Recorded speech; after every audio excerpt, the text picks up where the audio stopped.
السلام علیکم ورحمت الله وبرکاتو. زه یم ستاسو ورور ولی الله یو ځل بیا د پښتو ټیک یوټیوب چینل له طرف نه ستاسو په درون خدمت کې حاضر یم. قدرمنو بندې ویډیو کې به زه تاسو ته یو داسې اپلیکیشن راښیم چې په هغې کې دننه ځان له یو دنیا رده وګورئ. تاسو په هغې کې دننه به تاسو ته ځان له دنیا شی اپلیکیشن او ډېر زیات د کار اپلیکیشن چې دي هغه به تاسو ته په یو اپلیکیشن کې ډېر په کم امبیانو کې میلاو شي. نو قدرمنو ویډیو تر اخره پورې وګورئ، ویډیو سکپ کوئ مه. او دې نه مخکې زه تاسو ته ایډوکیشن درخواست کوم که تر اوسه پورې تاسو زموږ پښتو ټیک یوټیوب چینل نه یې سبسکرایب کړی دا سبسکرایب کړئ، خوا کې د غنټۍ نشان هم کلیک کړئ چې زموږ نوي ویډیوز تاسو ته په وخت باندې در رسي. نو ملګرو دې لپاره به تاسو ته د اپلیکیشن ضرورت وي، هم د دغه اپلیکیشن لینک موږ تاسو ته د یوټیوب چینل په ډسکرپشن کې درکړی دی. تاسو به سمپل دغه اپلیکیشن خپل موبایل ته راډاونلوډ کړئ. کله چې دا اپلیکیشن دا ډاونلوډ کړئ د اپلیکیشن تاسو کولاو کړئ نو تاسو ته به داسې شان یو انټرفیس راشي. نو تاسو ته دغه هر څه چې دی خپل په موبایل کې بیل بیل ساتلو ته هیڅ ضرورت هم نه راځي. ډېر په اسانه او ډېر په کم نیټ سره درته دا هر څه میلاویږي. اولنی که تاسو وګورئ ټارچ آپشن یې دلته پکې راکړی دی، ورپسې بلینک کیمرا. مطلب د دې مطلب دا دی کله چې دې له تاسو پرمیشن ورکړئ نو ستاسو موبایل که څوک بیا چېرته تصویر مسور پرې وباسي نو هغه به پرې نشي ویستلی، کیمرا به ورته بلاک ښایي. ټیک ده. ورپسې دی نوټس، مطلب تاسو څه لیکل غواړئ یا بل څه کول غواړئ نو پکې هم کولی شئ.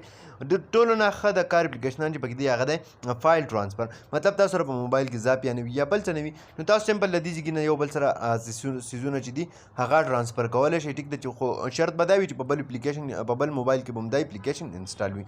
میوزیک ګروپ دا دی، ټیک ده. دې کې تاسو ته میوزیک هم ملاویږي.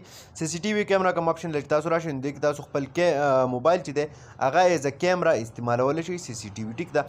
دغه شانتې وائی فای کال دی پکې، کمپاس یا سپیډ میټر هر څه چې دي دا ټول پکې تاسو ته ملاویږي. ټیک ده. تاسو خپل لوکیشن چیک کول غواړئ یا انټرنیټ سپیډ چیک کول غواړئ دغه آپشن د الله پکې هم راکوي. روم ټمپریچر چیک کول غواړئ، ټیک ده، یا پارټ ټریکر دی مطلب چېرته ځئ ناشنا ځایګي کې هغه لار هم تاسو معلومولی شئ.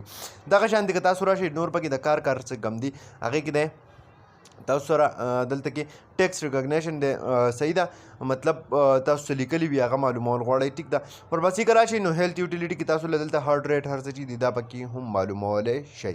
ټیک ده. د کلکولیشن دپاره پکې تاسو له مختلف کلکولیټرز راکړي دي، پروډکټر هر څه چې دي دا ټوټل تاسو استعمالولی شئ. بله خبره پکې دا ده چې د کار څیزونه پکې درې ده، ډېر زیات دوه څیزونه پکې ډېر زیات د کار دي.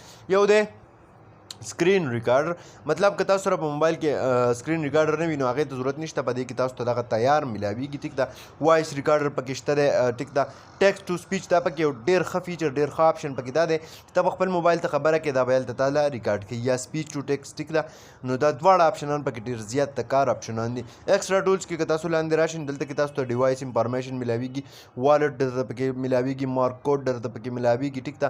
نو ډېر زیات څیزونه تاسو ته په ډېر کم نیټ سره ډېر په کم دغه سره میلاویږي امبای سره، او تاسو به کار هم ډېر زیات لازمي کوي. ټیک ده. نو دا یو ډېر ښکلی اپلیکیشن دی. امید لرم چې خوښ شوی به وي. که خوښ شوی وي لایک یې کړئ، چینل سبسکرایبول مه هېروئ، ملګرو سره یې شیر کړئ. تر بلې ویډیو د خپل ځان ډېر زیات خیال ساتئ. د خدای په امان.